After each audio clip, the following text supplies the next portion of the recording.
So it is Monday and day 1 of week 13, or today is my official day week 13, and it's been a very stressful day, very long day. It's been a very stressful day and it's just getting more stressful. The day started great, got up early, chopped the trees. I was just about to get up to leave for work and someone came speeding down our road, smashed into the side of my car, and thankfully the only damage they did was to my wing mirror, but they completely smashed off my wing mirror, which means my car is currently not legally drivable, which meant I had to cancel some of my walks today because I wouldn't be able to get to all the dogs. I've also had to take my car into the garage. It's going to cost me 150 quid to get the mirror replaced. The mirror is going to be replaced tomorrow because the part's not arriving till tomorrow morning. Then we've had to do a load of running around trying to get everything sorted so that I can use Jason. Luckily Jason was off work today, so I've used his car to get to the dogs. I've had to cut down all my walks to solos to make sure that I can get to everyone. It's just, that was already a stressful morning. And then I've ended up going to our new house, grabbing some new mail, paying some bills, getting some bits. We've gone to get keys cut because we've got some new locks. So we've gone to get the keys cut for the new locks, did a bit of shopping, and things seem to be getting better. Things seem to be going okay. I decided I needed a bit of a chill night. I do need to get some video editing done, but I decided I needed a bit of a chill night because right now I'm feeling a bit stressy. So I've had a game on RimWorld to try and calm me down. And I've had constipation for the last couple of days, which is normal in pregnancy. You get constipation from time to time. But this is the first constipation I've had since getting pregnant. And at first, I had a suspicion that it was actually a colitis flare-up, but there was no evidence other than sudden fatigue and the constipation, which started last week. It's Wednesday night. It's like 10 o'clock. 10:30. And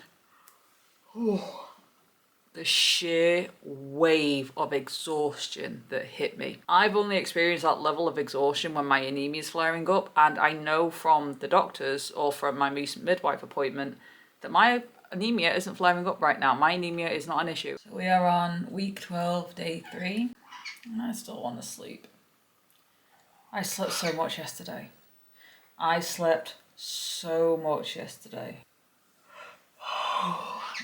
And I've woke up this morning just as tired as if I've not slept at all. It is Friday and we are on week 12, day 4. Oh, I'm so tired. I do think I've got a bit of heat stroke. I really do think I've got a bit of heat stroke. I am so tired. I've had a headache. I've been drinking water by the gallons. My body just wants to sleep. And I know it's not just pregnancy related. I do genuinely feel like I've got a heat stroke. And then a couple of days ago, I finally went to the toilet and I did notice there was some blood in my stool, but it was very, very small. It was very minor. It wasn't very noticeable. And I've not had any stomach pain or anything like that or anything else to worry about. I was constipated again all yesterday. And then I've finally gone to the toilet again just now. Literally 10 minutes ago, 15 minutes ago, if that. And when I've gone to go to the toilet, I've had a very small stool, very, very small stool, and a lot of blood in that stool, which means I am having a bad colitis flare-up right now, a really bad colitis flare-up right now. For there to be such obvious amounts of blood means it is bad. I am really badly flared up. I started worrying, I started panicking, because obviously this is what I've been trying to avoid. I have been doing everything in my power to make sure that I am healthy and I am okay, so that when I get pregnant, I'm not going to flare up and I can stay in remission as long as possible. I'm annoyed and I'm angry because this isn't my fault. This isn't my fault. When I went to my booking appointment, my midwife prescribed me aspirin, and it was very, very low dose aspirin, and she assured me that according to research that low dose aspirin does not affect colitis in pregnant women. I'm like, okay, fine. I've read otherwise. I've read that aspirin and ibuprofen can trigger colitis. She assured me, no, don't worry. This is low dose aspirin. It is very, very, very, very low dose aspirin. Don't worry about it. You'll be fine. You need it in order to try and reduce your flare-ups and also to reduce the chances of preeclampsia due to you being overweight or due to you having a higher BMI. I had to start taking the aspirin from week 12. And I'll be honest, the first couple of days I forgot. I didn't start taking it until Wednesday of last week, which was week 12, day 3. I think I even started recording it. And straight away that same day, I got major fatigue. The next day, I got a bit of stomach upset. But again, I didn't think anything of it because fatigue comes with pregnancy, stomach upset comes with pregnancy, constipation comes with pregnancy. There was no other signs, there was no other warning that something else was going on. And then, like I said, a couple of days ago, I noticed the blood. And then today, there is a lot of blood. So the aspirin has caused me to flare up quite badly, and I am so freaking infuriated. I am so angry because if I'd never started taking the aspirin, I wouldn't be having a flare up right now. I wouldn't be having a bad flare up right now because I have been taking the aspirin as prescribed for just short of a week, every morning without fail, which means every morning I've been causing further irritation to my colon and flaring up my colitis more and more and more. And I've been trying to avoid this because me having colitis shouldn't affect the pregnancy, but if I have a colitis flare up, that can affect the pregnancy, it can affect baby, and that makes me scared. That makes me really scared because this is the one thing I've been trying to avoid, and it's being caused by the midwife prescribing me something that's caused it to flare up. Even when I raised my concerns that I knew that aspirin could potentially cause colitis flare-ups. Sorry, I'm just so annoyed. And so when I saw the blood in the toilet and I knew it was from my colon, like I checked my pad because, like I said, urine incontinency on top of pregnancy incontinency. I checked my pad, there was no blood in the pad, so it was definitely without a doubt from my rectum. There was so much blood. Sorry, when you have a colitis flare up, it can be really scary. Oh, how the hell I've got so much energy right now, I'll never know, because usually when I have a colitis flare up, I'm unconscious. Anyway, I got very angry very quickly. Like, anger hit me before the fear did. Right now, the fear has kicked in, but the anger hit me long before the fear did. The anger hit me first, and straight away, I was like, I am calling my midwives, I'm calling them goddamn now, because they prescribed me this aspirin, so I want to know what they think I should do. And I tried contacting the antenatal clinic, no answer. I tried contacting my personal midwife, no answer. I tried contacting the day clinic, no answer. I tried contacting someone else, no answer, because it's 7 o'clock at night, everyone's gone home for the day. And then my midwife's answering machine said to call triage, so I called triage and said, look, my midwife has prescribed me aspirin, or the midwife at my booking appointment has prescribed me aspirin, and the aspirin has set off my colitis. I don't know what to do, and I'm scared that it's going to affect baby. She basically said, if it's not pregnancy related, I can't help you. It's like, yes, you are pregnant, but your colitis is a medical issue. It's not something I can help you with. It's not something I can advise against. If you are certain that the aspirin has set it off, then definitely without a doubt, stop taking the aspirin immediately. So I've now got freaking 9 months or 8 months, 7 months, I don't even know anymore, a large amount of aspirin that I can't take. That's essentially a bag of poison for me right now. But she said to me, what I do need to do is contact my GP in the morning and find out what my GP recommends, because she said to me, it's like, do you have anything to control it? Do you have anything to calm it down? And I was like, no, because I've been in remission on and off, granted, but I've mostly been in remission since I was 15 years old. And I was told so long as I avoid my allergens, I'm fine. So I've been doing just that. And now I found out aspirin is one of my allergens, or one of the triggers for my colitis, even in low doses. She said, recommended that I contact my GP tomorrow, see if they can suggest anything or get me booked in with a specialist to discuss it with me, because she doesn't know what else to suggest. So angry and so scared and so infuriated. And I'm more upset and annoyed that I keep getting told, like, just contact your midwife, just contact your midwife. And I tried 4 different numbers and I couldn't get in touch with anyone. It either rang out or went to answering machine and no one was answering. And that scares me. That really scares me, because what happens if something does genuinely go wrong? It's like, oh, you contact triage. But what if it's not that severe? My mind is spinning right now. My mind is spinning. Within the space of 20 minutes, maybe 30 max, I have lost so much trust. People that, granted, at this point I barely know, but these are the people that are meant to be looking after me and my child, and they have, granted, unintentionally and unknowingly poisoned me and made me ill and potentially caused harm to my child because of it.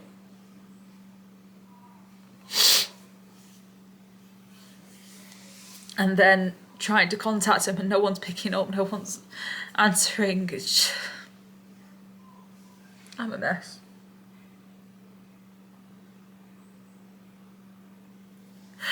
Sorry. It's been a long day. It's been a hard day. It's been an emotional day. It's been a roller coaster of a day. What's going on with my car?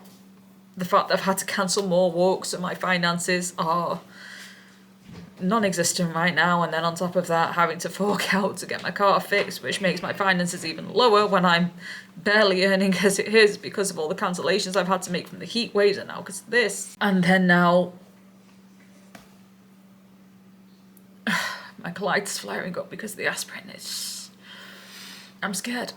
This was meant to be a really nice chill day. I was gonna go to work, I was gonna have a nice day with the dogs, I was gonna come home and I was gonna do some video editing and then I was gonna chill, and it's turned into a day of mental and emotional stress. I was hoping to also get some exercise done after I'd done some video editing, but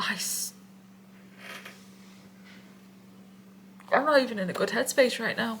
I'm not in a good way right now. And when I have a colitis flare up, the last thing I need to do is exercise, because that can also aggravate the colitis if it is flared up. Exercise doesn't aggravate my colitis, but if it is already flared up, it can make it worse, or it can aggravate it. So I have to wait for it to calm down enough before I can exercise again. I've already missed 2 weeks of exercise because of everything with the house, and I'm feeling a lot of things right now. But I'm stuck. I can't do anything until my GP opens in the morning, because they're already closed for the day, and I think they close at like 8. I think they open at like 8:30, 8 o'clock. So I'm gonna have to wait till 8 o'clock tomorrow before I can contact them, and then it's a waiting game to wait for them to call me back. So I'm gonna take the rest of the day to just chill, or rest of the evening to chill, and try and calm down and de-stress and get something to eat, because I've not eaten for a while. I'm a bit hungry.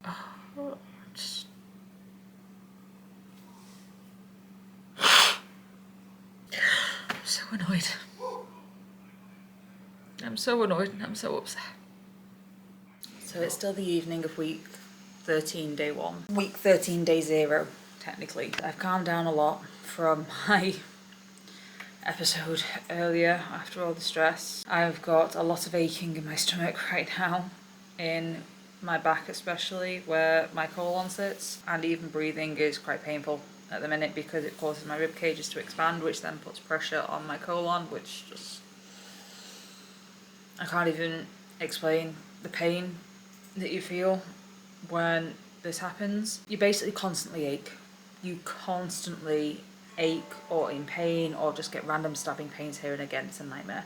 Anyway, that's not the reason I turned on the camera. That is a battle I'm going to have to battle for the next at least 2 weeks, or hope that when I speak to the GP tomorrow they could prescribe me something to help calm it down quicker, which I don't like resorting to medication, considering medication caused this, but we'll see. We're in world too loud right now. Anyway, the reason I actually put the camera on is because I needed to record this segment. I basically treated myself to a new pregnancy pillow. It's one of those. I originally was just going to get any old pregnancy pillow. I wasn't too fussed what strand it was going to be, but I've heard people ranting and raving about this one since day 1. After a chat with Jason, I decided to get it for myself, which is or more accurately, he treated me to it, which is the BB Hug Me pregnancy pillow. And I am actually going to do a separate video for this because I am going to do an unboxing, and then I'm going to do an unboxing and an unsponsored review, because I don't actually know if BB Hug Me actually sponsors people when they get the pillows or when they actually do the videos. So I'm actually going to do an unsponsored review to let you guys know how I find it and how I get on with it, and hopefully all will be good, but we'll see. I have been very much looking forward to this pillow. I've been looking forward to any pregnancy pillow. I've been struggling to sleep at night, but if you want to see the unboxing and know how I get on with my new pregnancy pillow, go give the unsponsored review a watch. I don't even know where we're up to. Let me go get my phone. Right, so we are up to week 13, day 1. So yesterday was week 13, day 0. Today is week 13, day 1. Your baby is the size of a peach. It's officially the start of your second trimester. For many women, this is when they feel best during pregnancy. Your mood and physical symptoms may improve. Not that I've had many. And you might have the energy to accomplish your goals. Take advantage of these weeks, but also be careful not to overdo it. Hopefully, I should be able to start running and getting fit and healthy again for these next few weeks. Fingers crossed, or for these next 3 months at least. Oh, it's been a busy day. I started out the day having to go to an incontinence appointment and catch up with my incontinence nurse and told her about the pregnancy, and she confirmed I would now be passed over to the incontinence clinic on the perinatal incontinence clinic. So I am now under their jurisdiction for incontinence training, which is fine. I've got another appointment with them at the end of this month, and I really, really need to do my pelvic floor exercises. Hi, Jinx. Hi. Hi. Hi. Sorry, I've not long got home and all the animals haven't really seen me much. So they're now very eager, very happy to see me home. Hi, Baba. As I was saying, did the whole incontinence clinic this morning. Also had to contact my GP this morning and had to wait for a phone call because they do all the online consultation and the GP calls you back now. Not long after I got home from the incontinence clinic, my GP rang me back and I had a chat with them about the colitis flare-up and everything. And they confirmed it was most likely the aspirin, because aspirin is a known irritant for ulcerative colitis. And even the doctor said that the midwives, or if I have told the midwives I have ulcerative colitis, which I did, we went through it in detail when I had my booking appointment.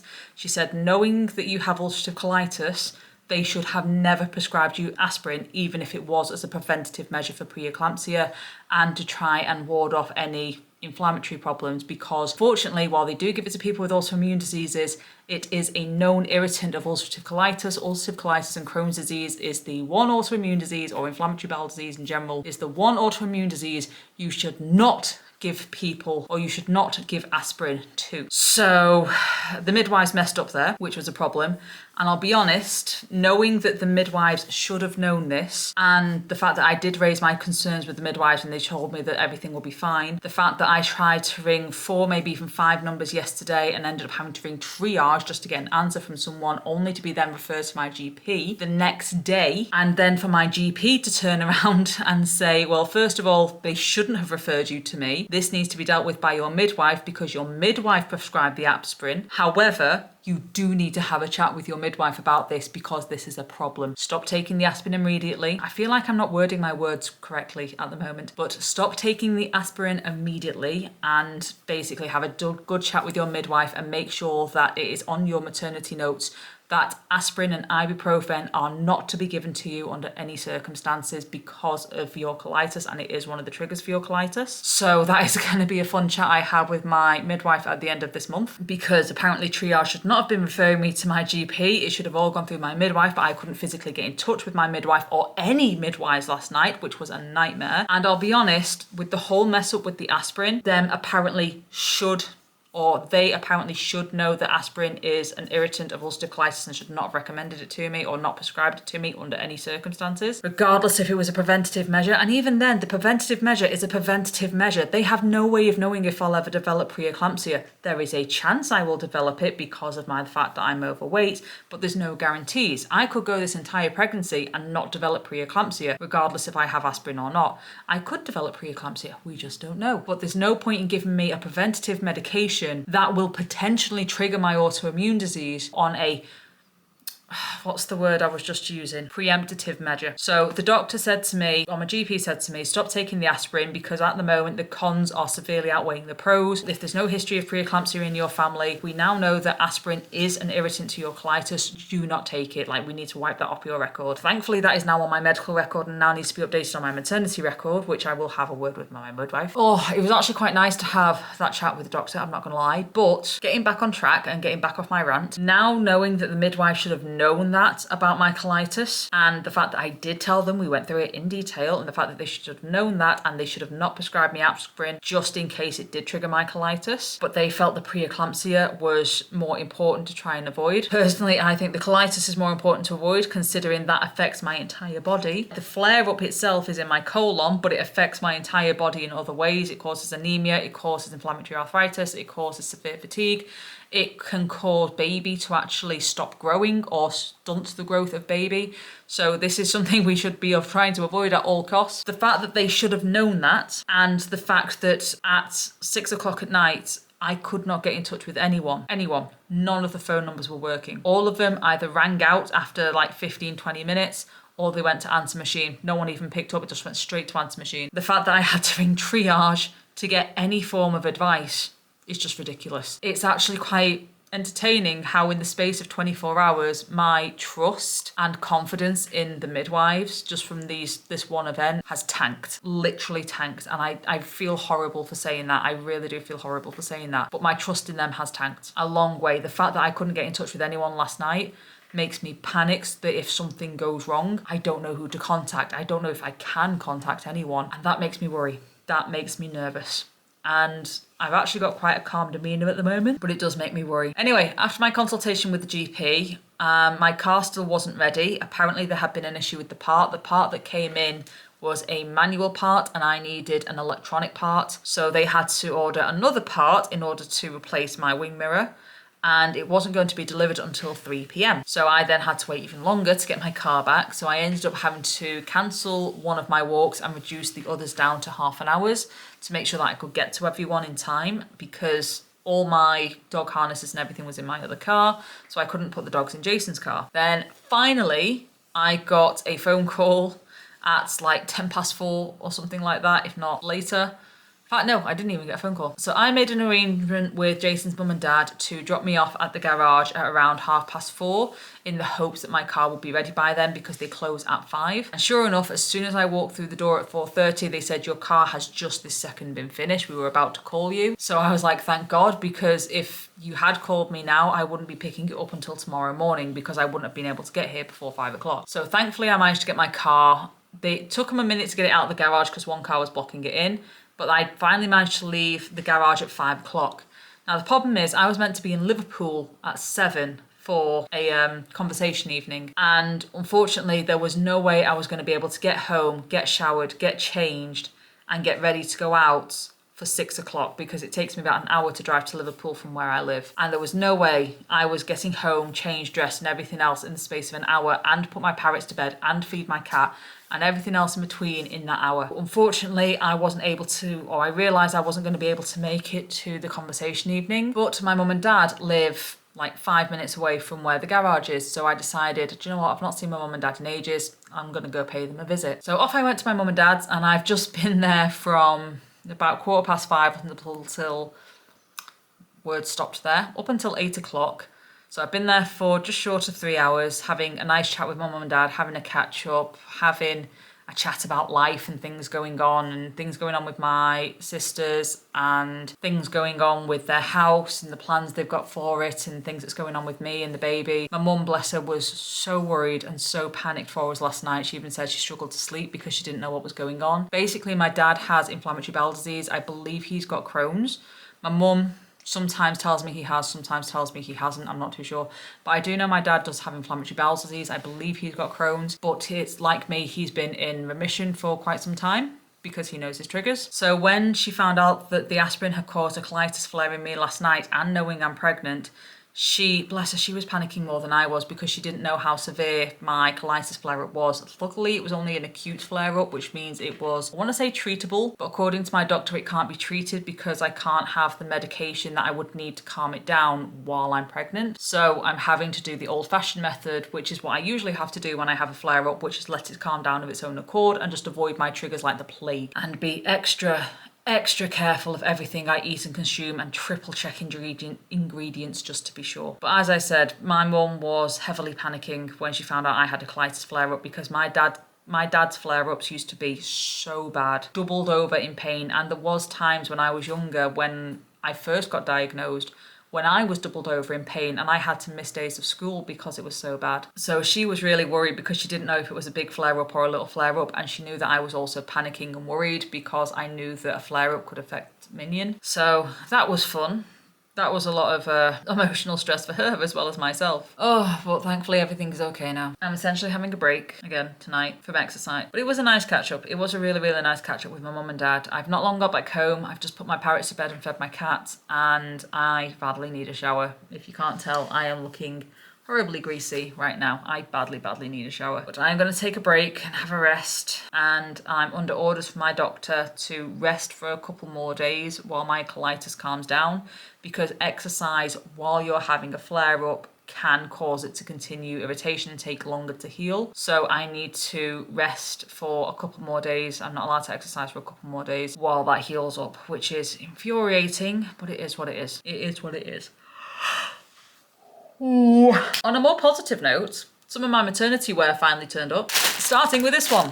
So this is actually a collection of 6 bras, or 6 maternity bras specifically, from Mini Mama store. Now, this is a shop I found through Instagram, and I'm always very wary of shops through Instagram because, well, there's a lot of scammers on there. But it's not scamming season, thankfully. It is not scamming season. I decided to risk it. It took 2 weeks for this package to get here.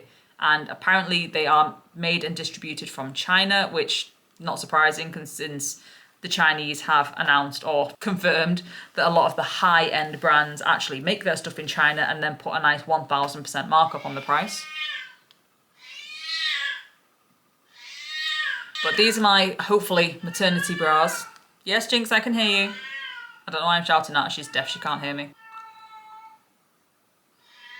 She's currently looking for Jason. My maternity bras finally turned up from Mini Mama.